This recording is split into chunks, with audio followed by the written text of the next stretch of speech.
আজকে আছে বক্স কই ভাপা। প্রথমে কই মাছ নেব, সুন্দর করে ধুয়ে নেওয়ার পর ওতে লবণ দিয়ে দেওয়া হবে। লবণ দেওয়ার পর ওতে হলুদ দেওয়া হবে। হলুদ দেওয়ার পর ওতে পোস্ত বাটা যাবে, সর্ষে বাটা যাবে। তারপরে ওটাকে শুকনো লঙ্কা বাটা দিতে হবে। শুকনো লঙ্কা বাটা দেওয়ার পর সর্ষের তেল দিতে হবে, দিয়ে ওটা সুন্দর করে মেখে নিতে হবে। এইভাবে মেখে আধা ঘন্টা ম্যারিনেট করে রেখে দিতে হবে।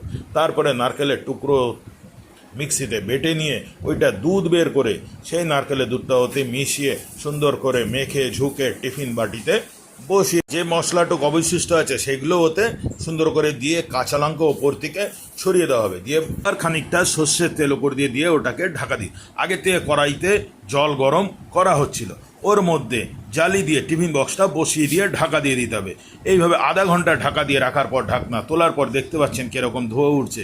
টিফিন বক্স ঠান্ডা হয়ে যাওয়ার পর খুলে ওফ, কই মাছ ভাপা রেডি।